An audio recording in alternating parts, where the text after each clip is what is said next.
mindset is critical.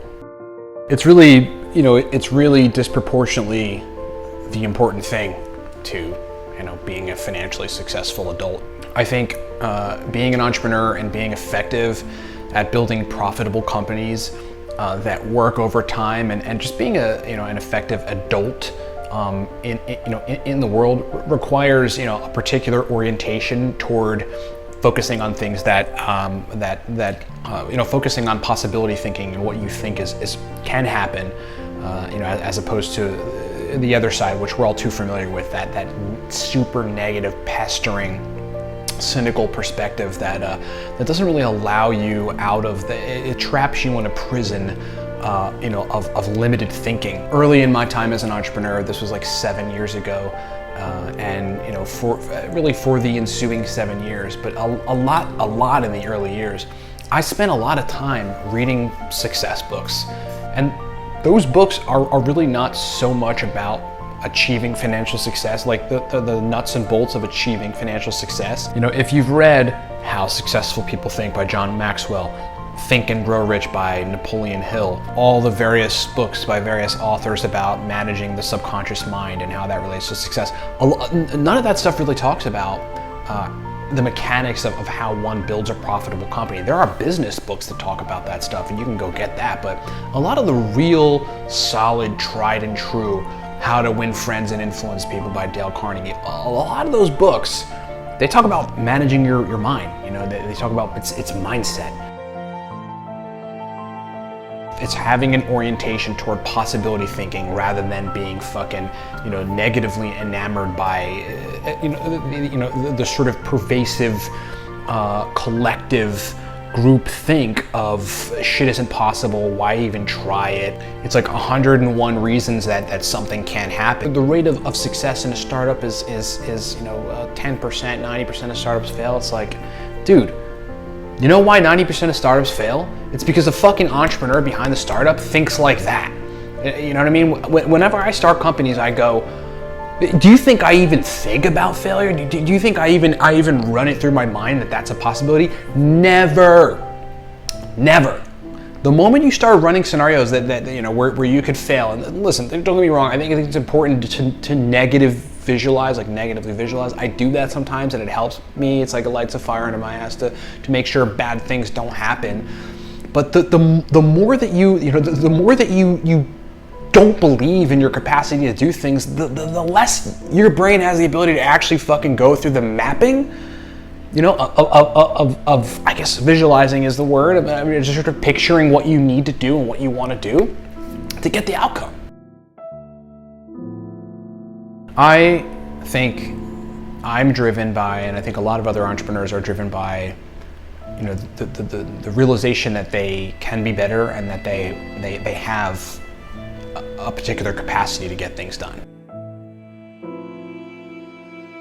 It's like, I feel guilty if I am not achieving at the highest levels that are possible for me. I feel guilty. And you know what? I don't fucking rationalize not achieving things. I don't rationalize with myself, oh, it's okay, you can take a break, or yeah, well, it's too hard, or just be easy on yourself. Fuck that, man. I just focus on the outcome and what can be done. And to me, if I'm not, I know what I can be, and I know how smart I am, and I know how capable I am. I've proven it to myself over and over again. I feel like I can do anything, and if I don't execute on that, I would sit and go, like, what is my life about it if I'm not pushing myself to get smarter and better, and all the things that I think are helpful for an individual human being to live a successful life.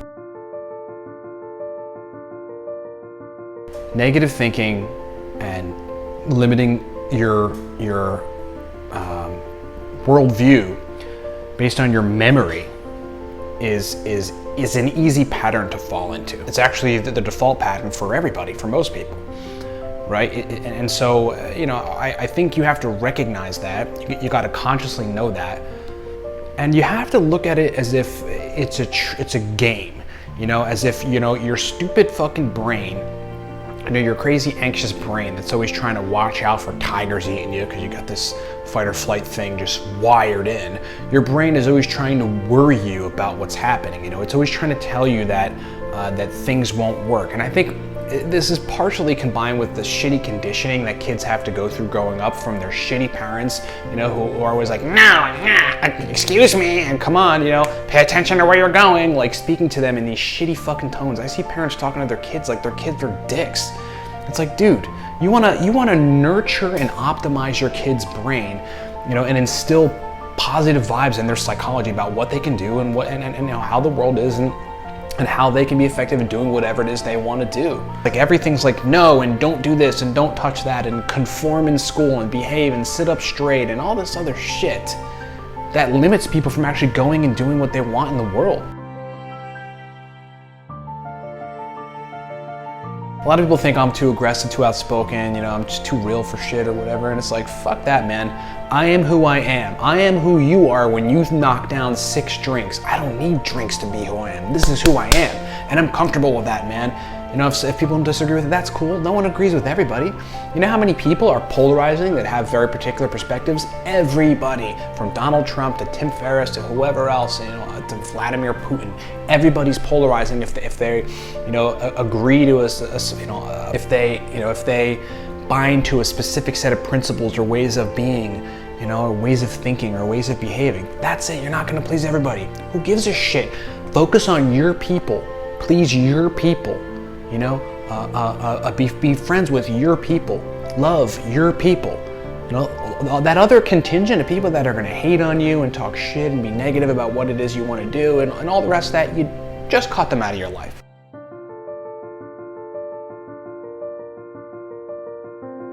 Meditation is a huge part of mindset. You know, meditation does a number of things, from calms down the anterior cingulate cortex and manages your stress response, to decreasing resting cortisol levels, a stress hormone that gets you in the fight or flight mode, to helping information travel through the corpus callosum, which is a thread between the left and right hemispheres of your brain, to activating and facilitating the functionality of the prefrontal cortex and the frontal lobes of your brain. You know, scientists took functional magnetic resonance imaging machines and identified these neurological changes in fucking monks who sat in meditative states for hours at a time. And this is what happens to the brain.